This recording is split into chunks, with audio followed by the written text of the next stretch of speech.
Speaking of gaslighting and lying to the American people, we have to talk about Karine Jean-Pierre. Jean-Pierre, the former White House press secretary. You remember, she had that big binder. She carried around that big binder with Post-it notes. It looks like it was 10 pounds, but it was full of nothing. It was full of nothing. You opened that binder, she had no answers. She had no answers for anything, for the open border, for the worst border in American history, for Joe Biden's decline. All of these questions were basically told she couldn't keep up with Joe Biden.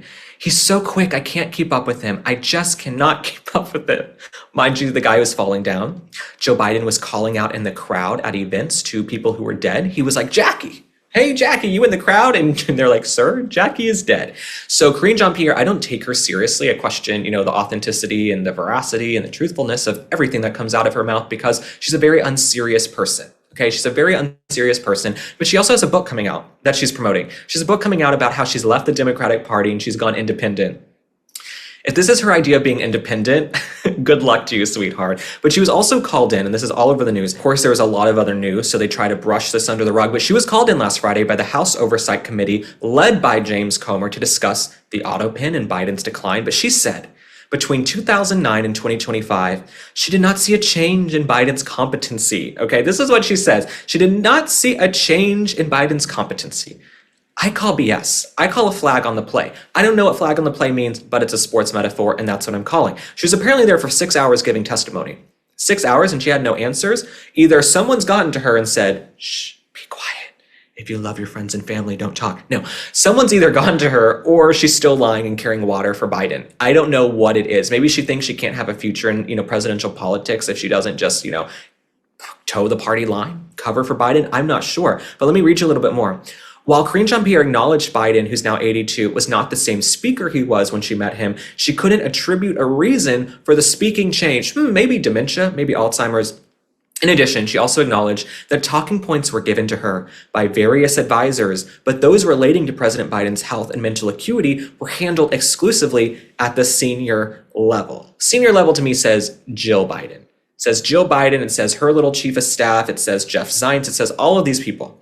That's what I think was going on. I think you had this sort of unelected bureaucracy, these shadowy figures around Biden who were pulling the puppet strings. The fact that Biden was non-compos mentis and didn't know what day it was actually immaterial to them. It was immaterial to them because they just wanted a vessel. They wanted a vessel, and then they could go in and they could have the Autopen sign things. They could, pass whatever they wanted. They could do what they wanted.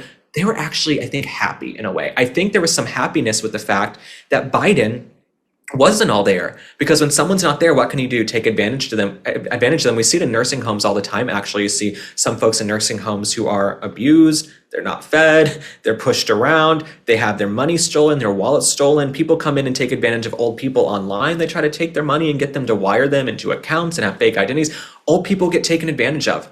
And I think President Biden, the fact that he was pretty much a vessel, was beneficial to Jill, the first lady, certainly beneficial to Hunter, allegedly, with his business dealings. It was beneficial to this, unelected bureaucracy of shadowy figures who are pulling the puppet strings on Biden. But Karine Jean-Pierre, I just don't ever see her having a future in politics or media in a big way. Maybe she can get an MSNBC deal. She can maybe get a contract on MSNBC because they'll sign anybody.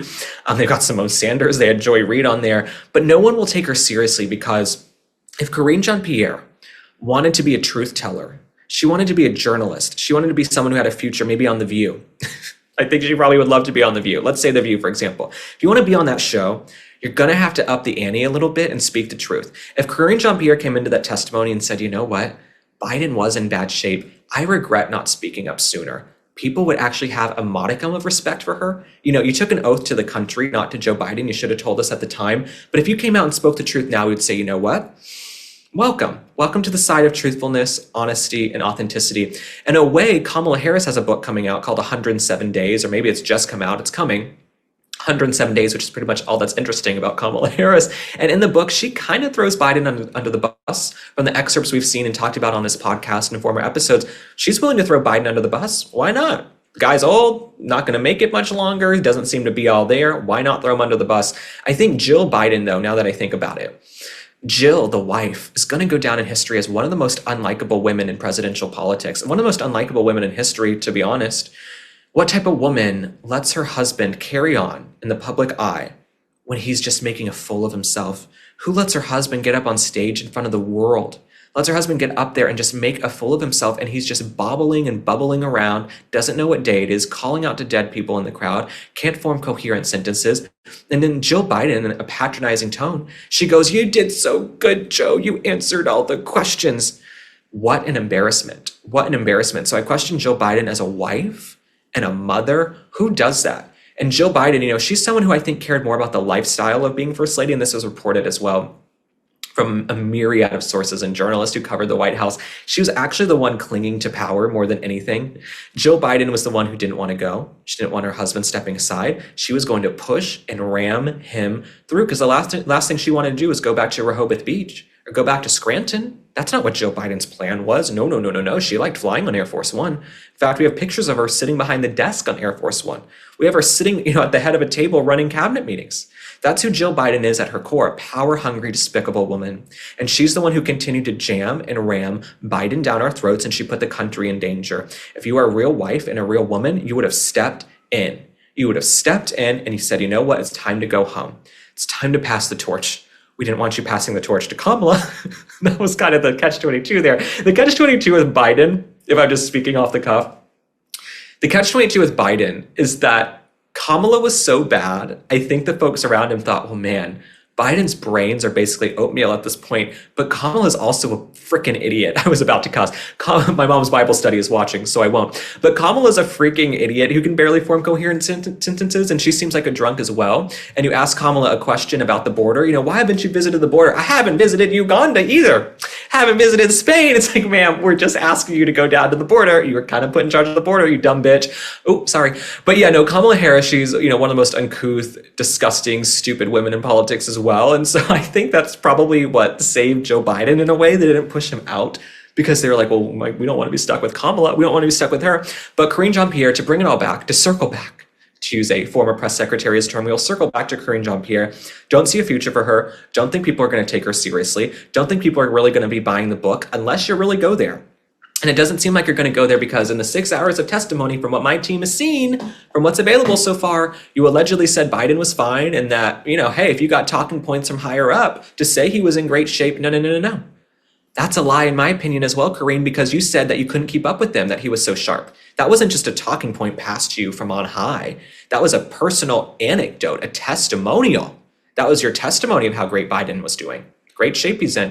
Recently, I learned about colostrum, the very first milk known as liquid gold that babies receive from their mothers after birth, packed with proteins, natural growth factors, antimicrobial peptides that work to enhance your immune response, reduce inflammation, repair and balance gut lining, reduce bloating, and make your hair and skin look amazing. Today's sponsor, Cowboy Colostrum, offers the highest quality cow colostrum available in the US, 100% made in America from 100% American grass-fed cows. They don't overprocess or strip their colostrum, leaving it whole, full fat, and high protein for ultimate nutrient density.